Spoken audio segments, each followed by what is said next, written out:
It's the 22nd of April and it's Sunday evening, and this is my update for the week.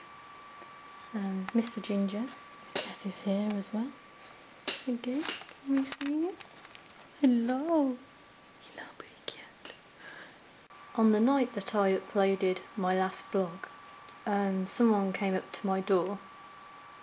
This was after I'd gone to bed, so it must have been about 11 or 12 o'clock at night, and they were playing with my letterbox.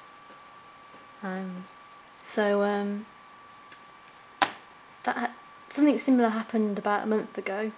After I'd gone to bed, someone came and rattled my door handle.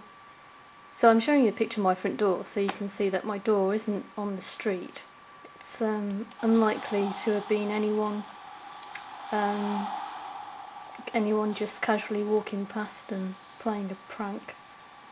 So this is a courtyard, and so to get to my front door you have to come down this little alleyway here. Ah yeah, this was a guy I came across called Dr. John Hall, and he's written a book.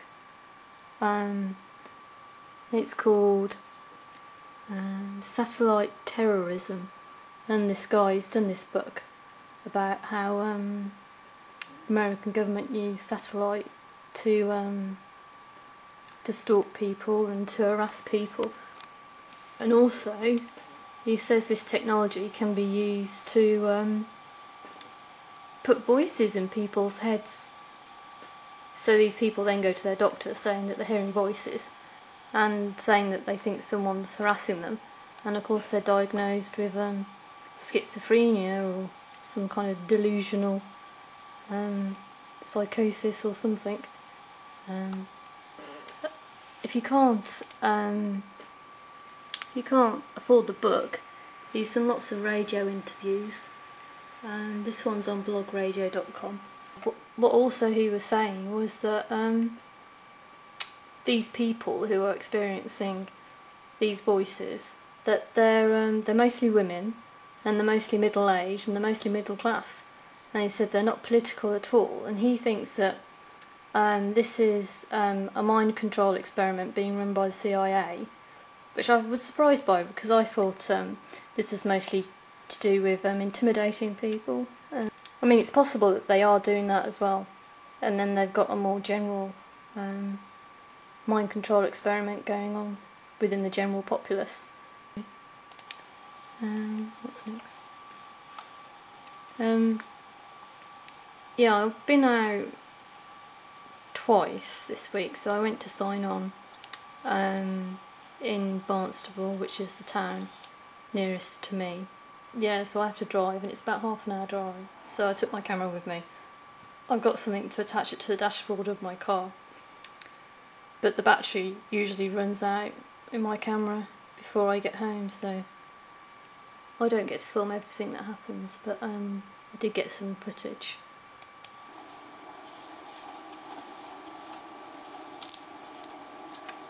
So this is a car park where I park normally, and what happened was, as I pull out of the car park onto the main road, there was a green Land Rover in front of me outside the fish and chip shop, and after I'd pulled out and gone past him, he stuck his thumb in the air, and behind me there was a white van, and there was two men in it, and this guy in the white van who was driving lifted his hand up and puts his thumb in the air as well, so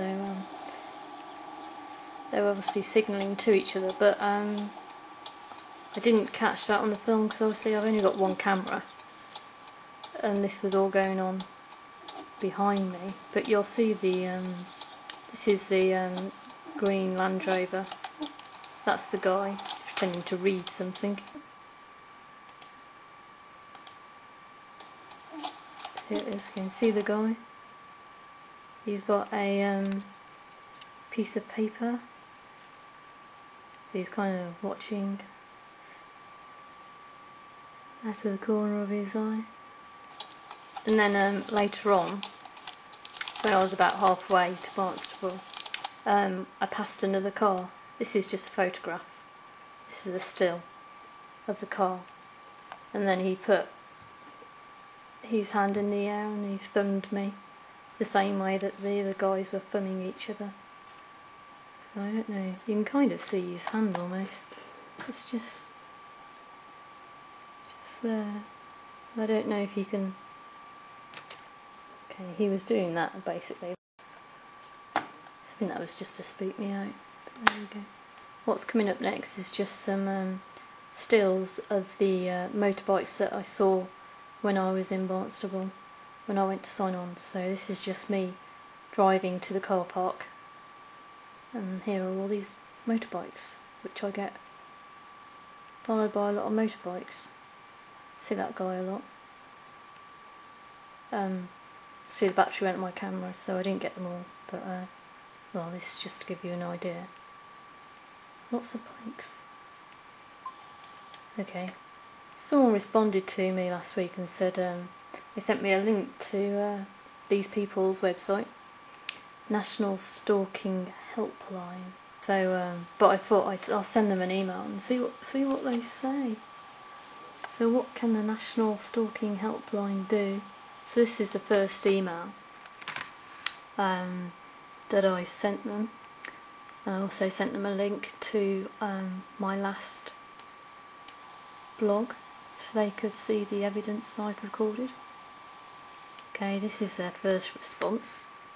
So that's basically saying that they're not going to do anything. They can't help me because it's too complicated. Which is rather bizarre, really.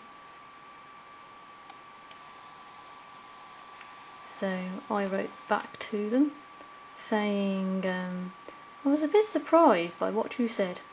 You don't express any concern or surprise that our government is doing this. And then they wrote me back a longer reply saying, oh, we're sorry, we are concerned. We're sure you must be very distressed. Basically they just sent me a number for the Samaritans, and then it goes on to say that because it's such a rare event, they don't seem to think it's that important. Well, she sent me a link to a forum, but it's not really what I want. You know, what I want is practical help, legal assistance, or financial assistance so that I can protect myself.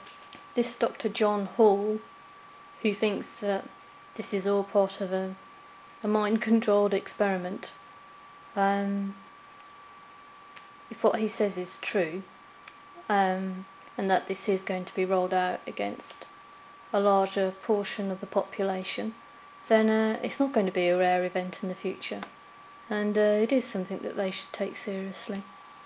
So I wrote back to them, basically saying that I thought this organised stalking by the government was part of a much larger problem, and that what we were seeing happening is the development of a police state.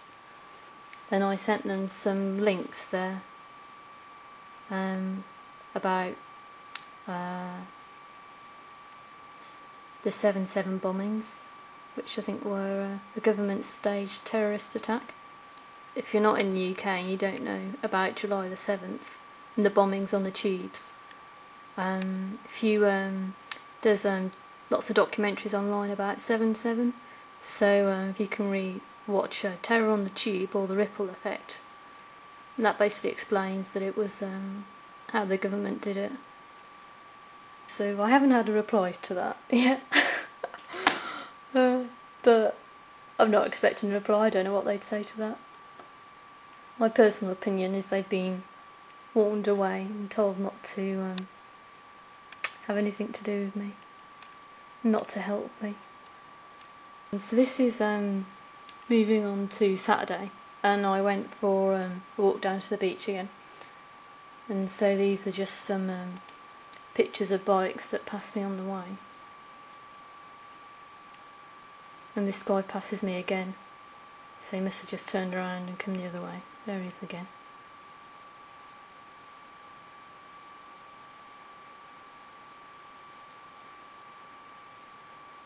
That's a police car. Because I live in a very small village, really. And there's not a lot of crime, really.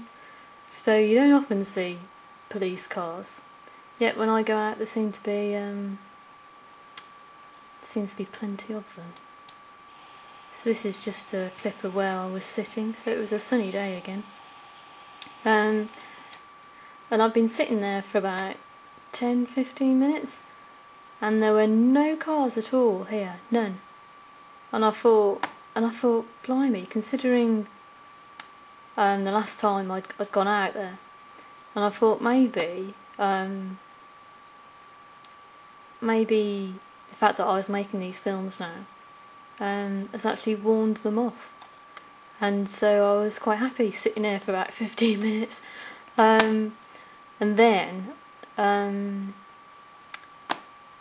two motorbikes along here. You can see along this road here.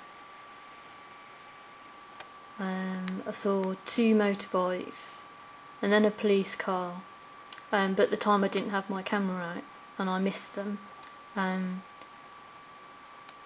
So this is just what I caught after they'd gone past. Yeah, so there's another police car. And that's another motorbike, but obviously remember that before that there was another two bikes and another police car, and then these bikes came past again. There's another motorbike there, just there, if you didn't see it.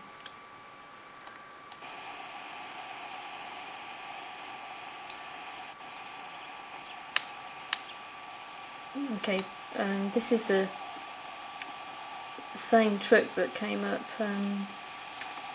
last week, so I'll show you a shot of it from last week's film. It says animal on the back there, and he's just driven up. He stopped and talked to this woman who was walking her dog, so he must be a local, or he must know the locals. So it's the same markings on the back and it says animal there. The same windows, same paintwork, everything, except these bars on the back. So there wasn't the crossbar here. But I think these must be quite easy to take off and replace.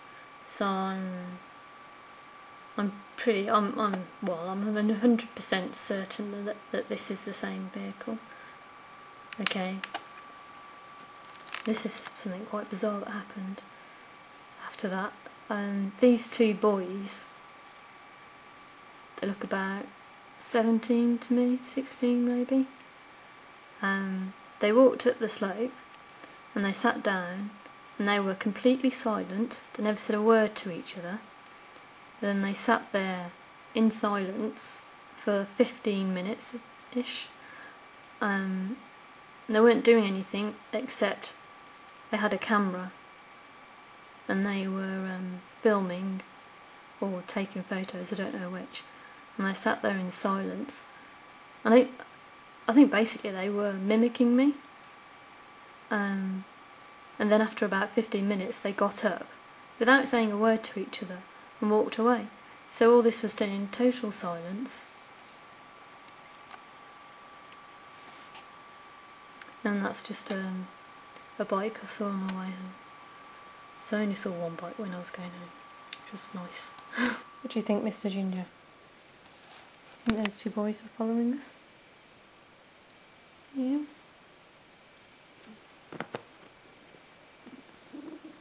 Yeah.